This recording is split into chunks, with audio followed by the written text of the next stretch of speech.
मौसम नंदचे होते का मानम गिनी मा सरा मोटर थी गिनी मा वाला का जाम दर मैच के सर मतलब जेट था देख रहा अगर तो बजो मुझे चेहरे बताया कि जब सदगी तब सर वो की मिलता हाँ सर वर्षाद में सर लड़की मौसम को डायबिटिक है सर जमा को कैरी कदा पेज की कोड़े में लोश हो हाँ ठीक है बता सकता हूँ वो ग्राफिक डिस्प्ले जो गुरु ठीक है ना कटो हाँ डॉक्टर साहब कैसा सुपर सर ना दबड़े फवा दबड़े अब ठीक है मिसाल सही है हाँ जी हाँ सर से फवा तो मालूमात है कि ना बिजल रहा है नहीं तमाम बस गंदे रोमन गंदन पराले की चीज को कर नमस्ते हमें नमस्ते आके सही है अब के फवा से तो एक क्वेश्चन का वही खाला बैंकर दे बैंक साइड वाले का एक्सपीरियंस है तो की हो और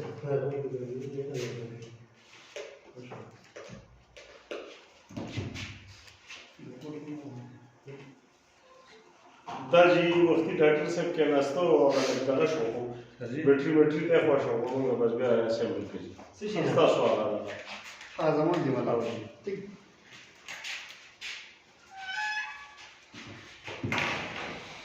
ये लगा देखो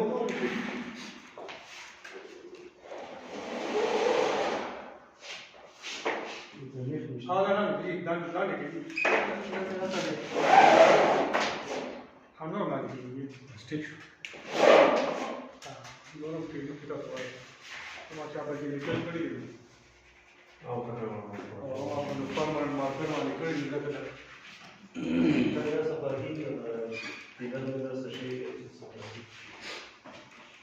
वैसे से चला इधर से खाए सच नॉर्मल है ये सर नहीं रहा है हाँ जमा करने के साथ में स्वाब की दूसरा किसी चीज ने डेरो बंदूक वाला एम्प्लॉयमेंट तो फिर मैं फर्स्ट क्लास से दवा नहीं तो थोड़े प्लस है सर बस फोर्थ से जी सर हाँ सर और दिन ना खाना फर्स्ट क्लास से यस हाँ अच्छा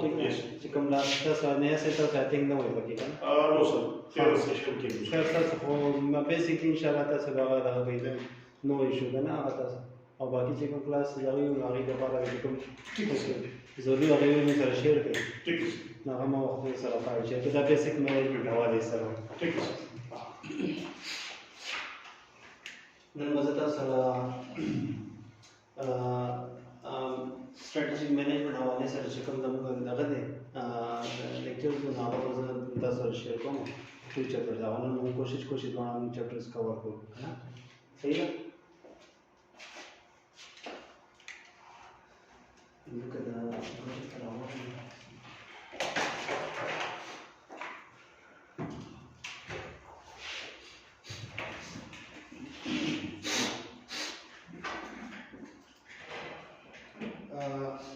in this strategy management this is the course content ठीक है oral course content related to the strategy management if you will cover 4 to 5 chapters सही the first unit is introduction to strategies and strategic management जिसका हम basic concept को discuss करेंगे ठीक है उसका जो भी सब टॉपिक्स हैं वो हमारे पास उसी बेस पे हमारे पास ये फर्स्ट चैप्टर जो होगा डिपेंड होगा ठीक है सेकंड चैप्टर जो होगा ये स्ट्रेटेजिक एनालिसिस के हवाले से जो टूल्स एंड टेक्निक्स यूज होते हैं रिलेटेड टू स्ट्रेटेजी मैनेजमेंट ठीक है थर्ड हमारे पास जो यूनिट होगा स्ट्रेटेजी फॉर्मुलेशन से है फोर्थ यूनिट हमारे पास स्ट्रेटेजी एनालिसिस होगा और स्ट्रेटेजी रिविजन कंट्रोल जो ओवरऑल आपकी स्ट्रेटेजी मैनेजमेंट में कवर होते हैं सही दीज आर द रेफरेंसेस जिसमें आप इसको स्ट्रेटेजी मैनेजमेंट के लिए आप फॉलो कर सकते हैं ठीक है इसकी बेसिक कंसेप्ट को समझने के लिए आप यहाँ से आप अपने भी नोट्स वगैरह जो होते हैं ये आप बना सकते हैं ठीक है ये आपका फर्स्ट चैप्टर होगा ठीक है फर्स्ट ऑफ ऑल हमारे पास बेसिक जो कि आप जिसमें आप लोगों के पास मेरे ख्याल से बिजनेस वाले को नहीं आते आप लोगों से ठीक है तो आप ऑलरेडी मेरे ख्याल से आप लोगों ने स्ट्रेटेजी मैनेजमेंट सब्जेक्ट पढ़ा भी होगा सही है तकरीबन आप यही चीज़ें हैं जिसको सिर्फ रिवीजन की जरूरत है ठीक है नॉन बिजनेस के लिए चूँकि ये सब्जेक्ट फर्स्ट होता है तो इसी वजह से इसको हम बेसिक से स्टार्ट करते हैं और स्टेप वाइज इसको हम पढ़ेंगे फर्स्ट ऑफ ऑल हमारे पास स्ट्रेटेजिक मैनेजमेंट है, तो स्ट्रेटेजिक आप लोगों को पता है कि strategy the future course of action को कहा जाता है, ठीक है, जिसमें हम लॉन्ग टर्म डिसीजन या लॉन्ग टर्म प्लान करते हैं, जिसकी बेस पे जिसकी बेस पे हम ऑर्गेनाइजेशन के लॉन्ग टर्म गोल्स या ऑब्जेक्टिव्स को अचीव करते हैं। समझ आ रही है? ठीक है, तो जहां तक स्ट्रेटेजिक मैनेजमेंट की बात है, ठीक है, जिस तरह ऑर्गेनाइजेशन जो होती हैं या कॉर्पोरेशन जो होती हैं या इंडस्ट्रीज जो होती हैं, जब वो मार्केट में कम्पीट करती हैं तो कुछ ना कुछ उनका गोल्स और ऑब्जेक्टिव में कम्पिटिटिव एडवांटेज शामिल होता है, सही है ना। कंपेयर टू द कम्पिटिटर्स होते हैं, वो अपने कम्पिटिटिव एडवांटेज होते हैं, उनका टारगेट होता है कि वो जिन ज़्यादा हो सके वो कम्पिटिटिव एडवांटेज हासिल कर सकें, सही है। तो उस कम्पिटिटिव एडवांटेज के लिए ऑर्गेनाइजेशंस क्या करती हैं, इंडस्ट्रीज क्या करती हैं, अपना मिशन डिफाइन करती हैं, ठीक है, मिशन डिफाइन करती हैं और अपना विजन डिफाइन करती हैं, सही है ना। उसी मिशन और विजन को डिफाइन करने के लिए वो अपनी कुछ स्ट्रेटजीज या पॉलिसीज डिफाइन करती हैं, ठीक है, जिसके जरिए वो अपने मिशंस को अचीव करते हैं। मिशन क्या है, जो उनके मिशन उसके जिस पे वो अपने पर्पस या जो भी ऑर्गेनाइजेशन होता है जो उनका पर्पस होता है वो अपने पर्पस को डिफाइन करते हैं, समझ आ रही है ना, ठीक है। तो बेसिकली स्ट्रेटेजिक मैनेजमेंट क्या है, is the field of the study that involve the process through which the firm define there mission, vision, goal and objective as well as craft and execute strategies at the various level of the firm's hierarchies to create and sustain competitive advantage, ठीक है। आगे मजीद इसको मुख्तलिफ source में definition आपके पास ये repeat होंगी, ठीक है, ठीक है। यहाँ पर दिया सम definition related to the strategies according to the Chandra 1962 strategies the determination of the basic goal, basic long term goal, समझ आ रही ना, ठीक है। क्योंकि स्ट्रेटजी जब हम बात करते हैं तो बेसिकली आपका उसका मतलब है कि हम क्या कर रहे हैं, प्लान को डिफाइन कर रहे हैं, प्लान को फॉर्मुलेट कर रहे हैं, ठीक है ना। और प्लान का मकसद क्या होता है, एक फ्यूचर किसी गोल या ऑब्जेक्टिव्स को अचीव करना होता है, समझ आ रही है ना, ठीक है। फॉरवर्ड अगर हम प्रॉफिट बेस करते हैं तो ऑर्गेनाइजेशन का बेसिक पर्पस क्या होगा, प्रॉफिट अर्निंग होगा, समझ आ रही है। तो प्रॉफिट अर्निंग के लिए वो मुख्तलिफ किस्म की स्ट्रेटजीज डेवलप करते हैं कि किस तरह वो अपने प्रॉफिट को इंक्रीज कर सकते हैं, through sale, through revenue, through cost reduction वगैरह वगैरह, समझ आ रही है, ठीक है। इसी तरह सेकंड ऑथर जो है Mintzberg 1979 strategies and mediating force what between the organisation and the environment, ठीक है, consisting pattern as a streams of organisation decision to deal with the environment, ठीक है ना। क्योंकि ऑर्गेनाइजेशन जो होती है वो जब अपने बिजनेस को ऑपरेट करती है तो एक एनवायरनमेंट में ऑपरेट करती है, समझ आ रही है। और एनवायरनमेंट में हमारे पास इंटरनल एनवायरनमेंट भी होता है, एक्सटर्नल एनवायरनमेंट भी होता है, ठीक है। इंटरनल एनवायरनमेंट में भी कई फैक्टर्स होते हैं जो आपके बिजनेस को इफेक्ट करते हैं, एक्सटर्नल एनवायरनमेंट में कई फैक्टर्स होते हैं जो आपके आउटसाइड फैक्टर जिसे हम कहते हैं, जैसे पॉलिटिकल इकोनॉमिक फैक्टर होता है जो आपके बिजनेस को क्या करती है, इफेक्ट करती है, ठीक है। तो ये स्ट्रेटजीज होती हैं, ये बेसिकली वो आपके पास एक ब्रिज और मीडिएटिंग रोल प्ले करता है, जिसकी बेस पे अंडर द एनवायरनमेंट जो होती है बिजनेस अपने ऑपरेशंस को परफॉर्म करते हैं, ठीक है, अपने रिसोर्सेज को यूटिलाइज करते हैं और अपने जो भी गोल्स होते हैं वो अचीव करते हैं, ठीक है। ये मुख्तलिफ किस्म की डिफिनेशंस है। यहाँ पर ये देख रहे हैं कि Mintzberg has identified the 5 P's of a strategy. 5 P's क्या है, जो कि कहते हैं कि स्ट्रेटजी कुड बी प्लान, ये प्लान भी हो सकता है, पैटर्न भी हो सकता है, पोजीशन भी हो सकता है, अप्लाई भी हो सकता है और पर्सपेक्टिव भी हो सकता है, ठीक है ना। प्लान में क्या है, how do I get there, plan है फ्यूचर में आप जो विजन होता है आपका, ठीक है ना, आप अपने विजन को किस तरह एग्जीक्यूट कर सकते हैं, किस तरह अचीव कर सकते हैं, ठीक है। तो आपके प्लान को डिफाइन करते हैं। Pattern in consistent action over time, ठीक है ना, आप अपनी करंट पॉलिसीज या करंट ऑपरेशन को किस तरह परफॉर्म कर सकते हैं, किस तरह एग्जीक्यूट कर सकते हैं, किस तरह इंप्लीमेंट कर सकते हैं, ठीक है। पोजीशन क्या है, पोजीशन रिफ्लेक्ट करता है फर्म के डिसीजन को टू ऑफर पर्टिकुलर प्रोडक्ट और service in a particular market, position है ना, ठीक है। फॉर एग्जांपल आप प्रोडक्ट कंपटीशन कर रहे हैं, ठीक है, तो प्रोडक्ट कंपटीशन में आपका पर्टिकुलर मार्केट जो है वो कौन सा हो सकता है और उस मार्केट में आपके प्रोडक्ट और सर्विस की क्या डिमांड या क्वालिटीज हो सकती हैं, जिसकी बेस पे आप क्या करते हो, कंपीट करते हो, सही। इसी तरह अप्लाई जो होता है आपके पास मेन्यूर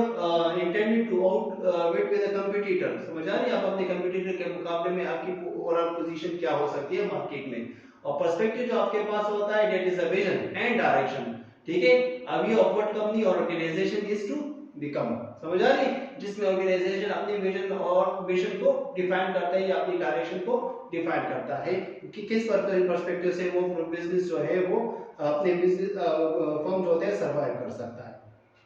ठीक है। तो यहाँ पर कह रहे हैं कि strategic management is basically needed for every organisation, ये तो क्लियर है, ठीक है। और उसके कई बेनिफिट्स होते हैं, ठीक है ना। अगर हम कोई स्ट्रेटजी को अडॉप्ट करते हैं या स्ट्रेटजी डेवलप करते हैं तो स्टार्ट जिस तरह हम देखा कि स्ट्रेटजी का प्लान, ठीक है। तो विदाउट प्लान तो कोई भी चीज हम क्या कहते हैं इनकम्प्लीट होती है, इम्पॉसिबल होती है, समझ आ रही है ना, ठीक है। या इम्पॉसिबल अगर नहीं है लेकिन इफेक्टिव या एफिशिएंट नहीं हो सकती, ठीक है ना। तो इसके लिए जरूरी होता है आपके पास स्ट्रेटजी, ठीक है। तो उसके कई हमारे पास सेवरल ऑब्जेक्टिव्स हो सकते हैं, ठीक है, जिसमें आपके पास फर्स्ट वन ऑब्जेक्टिव जो होता है वो आपके पास यूनिवर्सल स्ट्रेटजीज होती है, यूनिवर्सल स्ट्रेटजी के लिहाज से, ठीक है। तो यूनिवर्सल स्ट्रेटजी हमारे पास रिफर करता है complex insight to the web of the thought, ideas insight, experience, goal, expertise, memories, perception and expectation that provide general guidance for the specific action in pursuit of the particular ends, ठीक है ना। जिस तरह की कह रहे हैं कि हमारे पास nation have in the management of their national policies found it necessary to evolve strategies that adjust and correlate political, economic, technological and psychological factor along with the military element, समझ आ रही है, ठीक है। मतलब ये कि स्ट्रेटजी किसी स्पेसिफिक या पार्टिकुलर सेक्टर या पार्टिकुलर यूनिट का नाम नहीं होता या यूनिट के लिए नहीं होता, या हम ये कह सकते हैं कि सिर्फ एक इंडस्ट्री से या किसी प्रोडक्शन से मुंसलिक नहीं होता, ठीक है ना। यूनिवर्सली एप्लीकेबल है, ठीक है। यूनिवर्सल है वो फ्रॉम ब्रॉड कांसेप्ट से लेते हैं या किसी उसमें आते हैं इंडिविजुअल उसके लिए आते हैं, तो उसमें ओवरऑल में आपके पास स्ट्रेटजी जो है कि यूनिवर्सली फिनोमेना है, ठीक है, जो अडॉप्ट किया जाता है, जो इंपॉर्टेंट होता है, जिसकी वजह से उसके कई बेनिफिट हो सकते हैं, समझ आ रही है ना। तो यूनिवर्सली ये एक्सेप्टेड होता है, ठीक है, या इम्प्लीमेंटेड होता है। इसी तरह keeping pace with the changing environment, ठीक है ना। हमेशा जो थी जब हम एनवायरनमेंट की बात करते हैं तो एनवायरनमेंट हमेशा जो है ये फ्लेक्सिबल रहता है, ठीक है, डायनामिक रहता है। अगर हम इंटरनल एनवायरनमेंट की बात करते हैं तो इंटरनल एनवायरनमेंट में आपके पास इंटरनल फैक्टर्स होते हैं, जिसमें आपके पास एम्प्लॉइज आते हैं, आपके इंटरनल जो रिसोर्सेज होते हैं वगैरह जो होती हैं, आपकी तमाम पॉलिसीज इसमें होती है, इफेक्ट होती है। एक्सटर्नल एनवायरनमेंट की जब हम बात करते हैं तो उसमें आपके पास इकोनॉमिक फैक्टर्स होते हैं, पॉलिटिकल फैक्टर होते हैं, सोशल इकोनॉमिक फैक्टर्स होते हैं वगैरह वगैरह, ठीक है, समझ आ रही है ना। तो यहाँ पर ये जो सिचुएशन थे कि the present environment is so dynamic and was fasting change that making it very difficult for any modern enterprise, समझ आ रही है, to operate because of the uncertainties, समझ आ रही है। अब uncertainties जो होती हैं वो हमेशा जो होती हैं ups downs में होती रहती हैं, ठीक है, कुछ भी हो सकती है जहां पर आप बिजनेस को ऑपरेट करते हैं, ठीक है ना। आपकी बिजनेस के पॉइंट ऑफ व्यू से थ्रेट्स हो सकते हैं, ठीक है, मुख्तलिफ किस्म की जो कंस्ट्रेंट्स होते हैं, तो एक किस्म का एक प्रेशर होता है ऑर्गेनाइजेशन के लिए, ठीक है। तो उस ऑर्गेनाइजेशन में अपनी चेंजिंग एनवायरनमेंट बनता है, ठीक है। उस चेंजिंग एनवायरनमेंट में सर्वाइव करने के लिए स्ट्रेटजी जो होती है बहुत ज्यादा क्या होती है, इंपॉर्टेंट होती है, ठीक है।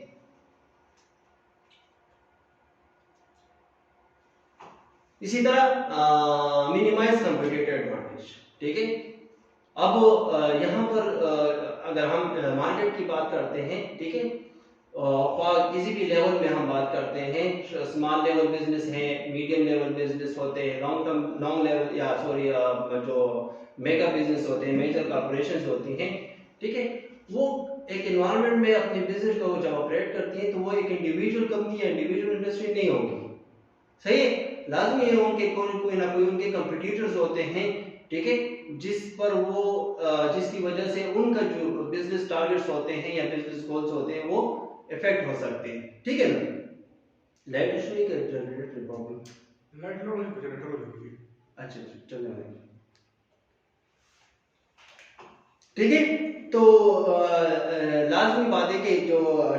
कई अगर बिजनेस फर्म में अगर एडवांटेज होते हैं तो उसके साथ कुछ ना कुछ डिसएडवांटेजेस भी होते हैं, सही है। और डिसएडवांटेजेस में कंपटीटिव एडवांटेज भी आ सकता है, ऐसे एडवांटेज और डिसएडवांटेज हो सकते हैं जिसकी वजह से फॉर एग्जांपल बिजनेस को लॉस भी हो सकता है, कॉस्ट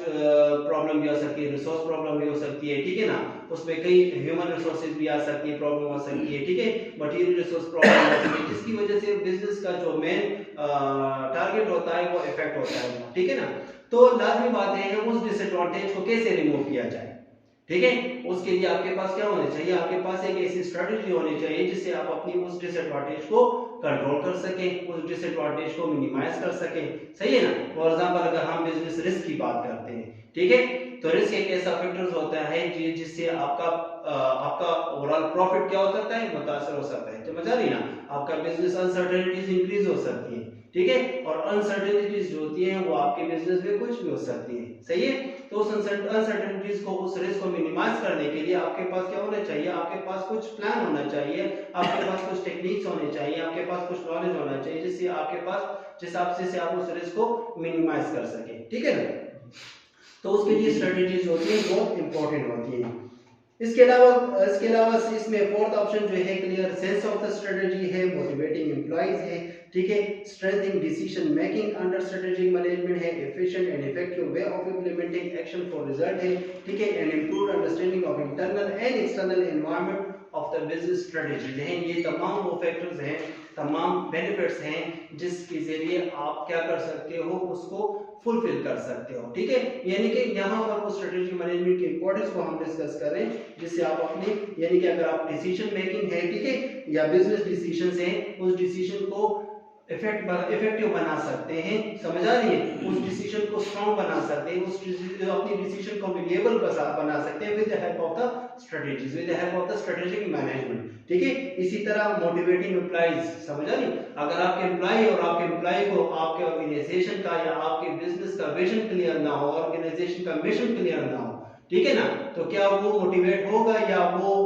सही तरीके से, इफेक्टिव तरीके से, एफिशिएंट तरीके से अपनी परफॉर्मेंस कर सकेगा, परफॉर्म नहीं कर सकेगा, ठीक है। तो उसके लिए ट्रांसपेरेंसी भी बहुत ज्यादा जरूरी होती है, ठीक है, और उसके लिए एम्प्लॉय मोटिवेशन भी बहुत ज्यादा क्या होती है, इंपॉर्टेंट होती है, ठीक है ना। यानी कि जिस तरह हम इंडस्ट्री में लेबर एफिशिएंसी की बात करते हैं, ठीक है ना, तो लेबर एफिशिएंसी की जो होती है और उनकी जो लॉयल्टी होती है, ठीक है, जिससे इंडस्ट्री पीस या गुड रिटर्न जो होता है वो रिलेटेड होता है, समझ आ रही ना, ठीक है। तो उसके लिए आपके पास आपकी स्ट्रेटेजिक मैनेजमेंट या आपकी स्ट्रेटेजिक पॉलिसी क्लियर होना चाहिए आपके एम्प्लॉइज के लिए, ठीक है।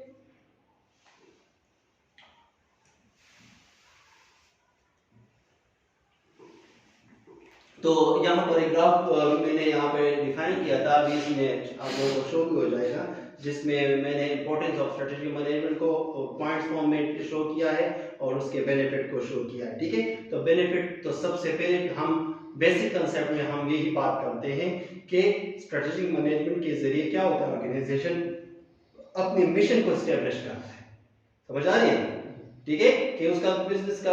मिशन क्या है, ठीक है। ये सबसे पहले बेनिफिट होता है ऑर्गेनाइजेशन के लिए थ्रू स्ट्रेटेजिक मैनेजमेंट, ठीक है। इसके बाद पॉलिसी फॉर्मुलेट करता है, ठीक है, पॉलिसी को एस्टेब्लिश करना, सेटिंग ऑब्जेक्टिव को सेट करना या सेटिंग ऑब्जेक्टिव होता है, इसके बाद सेटिंग ऑब्जेक्टिव्स के लिए भी स्ट्रेटजीज को डेवलप करना, ठीक है, ऑर्गेनाइजेशन स्ट्रक्चर को प्लान करना, ठीक है। इसी तरह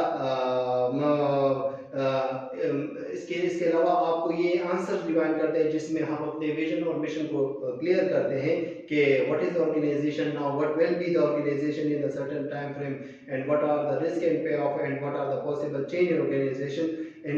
internal and external environment, ठीक है ना। These are the questions through which you can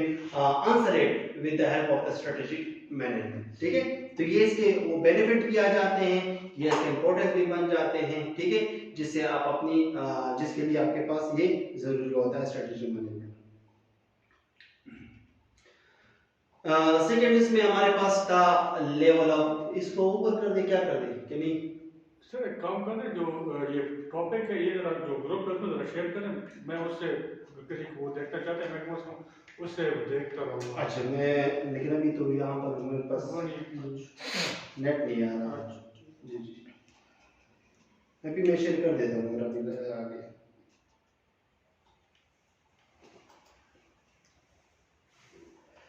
कितनी वेट करें सर? वेट तो पता नहीं चले, लेकिन कि अब तक तो लग जाना चाहिए था नॉर्मली, ये लेकिन हम मिनट और 2 लगा देते हैं।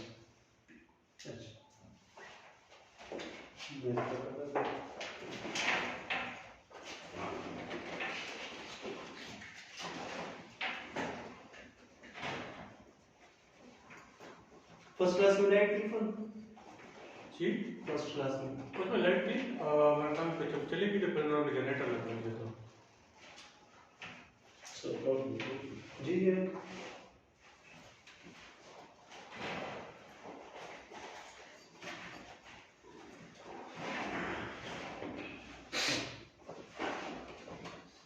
मार तो नहीं सर की बात मार तो नहीं माफ कर लेंगे सर जी माफ कर शेयर सब सेकेंड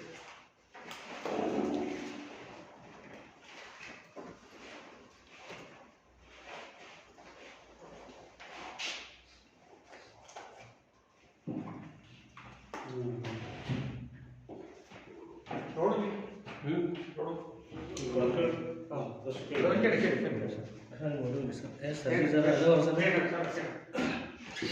तो क्या है किसी बात है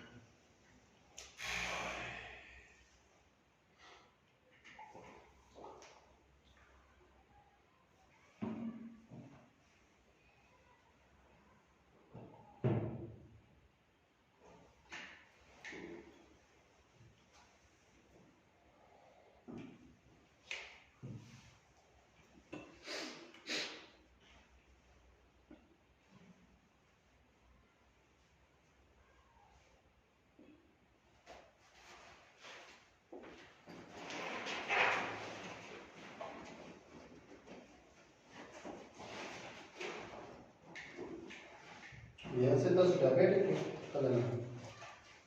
जी सर 10 कलर डायबिटिक सर यूनिम का हाँ फोज से मेडिसिन का फोज क्या बस प्रिवेंटिव मेजर्स कौन सर हाइट कंट्रोल हाँ alhamdulillah